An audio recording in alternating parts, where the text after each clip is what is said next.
ನಿಜವಾಗಲೂ ನಿನಗೆ ಪೌರುಷವಿದ್ದರೆ ಪರಮ ಪುರುಷೋತ್ತಮನೇ ನೀನಾಗಿದ್ದರೆ ನನ್ನ ಹಾಗೆ ನೀನೊಬ್ಬ ಗಂಡಸೇ ಆಗಿದ್ದರೆ ಒಂದು ನನ್ನ ಎದುರಿಗೆ ನಿಲ್ಲು. ನಿನ್ನ ಉದರವನ್ನು ಬಗೆದ ನಿನ್ನ ಕರವನ್ನು ಮಾಯ ಮಾಡಿ ಹಾಕಿಕೊಳ್ಳಲಿದ್ದರೆ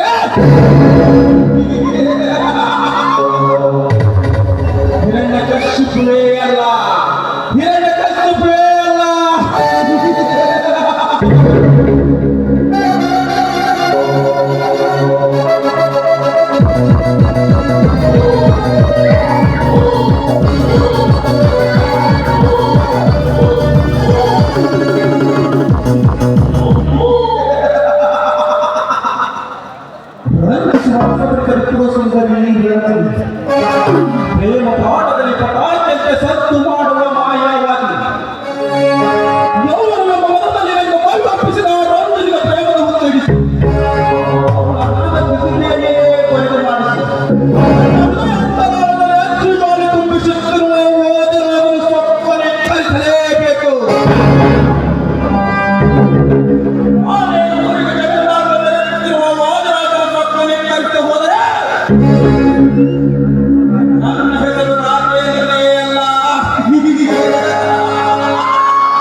ಬಂದಂತಾಯ್ತು ಬಂದ ಸವಿಶಬ್ದದ ಮಾತುಗಳು ಶೃಂಗಾರಮೈಲಿ ಹಂದರ ಹಾಕುವೆ ಅಂತ ಹೇಳಿ ಮೂರು ಬಾರಿ ಹಾರಾಡಿಸಿ ಕತ್ತಿ ಹಾಕಲು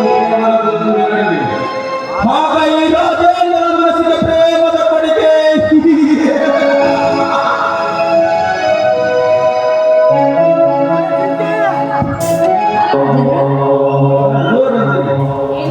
ಬಹಳ ಸಮಯವಾಯ್ತೆ. ಮತ್ತೇನು ಸುಖ ಸೇರಿ ಹೋದ ಕ್ಷಣ ಎಲ್ಲಿಗಾದ್ರೂ ಹೋಗಲೇಬೇಕಲ್ಲ.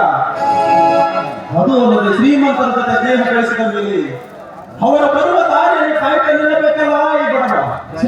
ದಯವಿಟ್ಟು ಹಾಗೆಲ್ಲ ಮಾತಾಡಬೇಡಿ.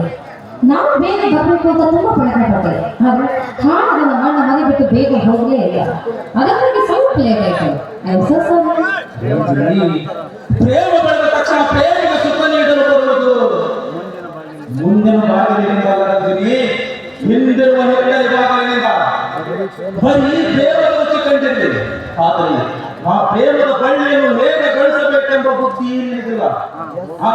ಹೋಗ್ಲಿ ಬಿಡು, ಮೊನ್ನೆ ನಾವು ಹೇಳಿದ ವಿಷಯ ಏನಾಯ್ತು? ನಿಮ್ಮ ಮಾತಿಗೆ ಮಾನ್ಯವೇ ತೆಗೆದುಕೊಳ್ಳಿ. ಇಷ್ಟೇ ಕಾತರ ಪಡ್ತಾ ಇದ್ದಾರೆ. ಈ ಹಣ ಯಾವತ್ತಾದ್ರೂ ನಿಮ್ಮದೇ. ಈ ರಂಜನೆ ಕೊಡುಗೆ ಮಾಂಗಲ್ಯ ಭಾಗ್ಯ ಎಂದು ಅದಕ್ಕೆ ಅಷ್ಟೊಂದು ಆತುರನ ತಾಯಿ. ಪ್ರೇಮಿಗಳಿಬ್ಬರು ಸಂತೋಷದಿಂದಿರುವಾಗ ಅದಕ್ಕೇಕೆ ಭಯ? ಭಯವೇನಿಲ್ಲ. ನಾನೀಗ 3 ತಿಂಗಳ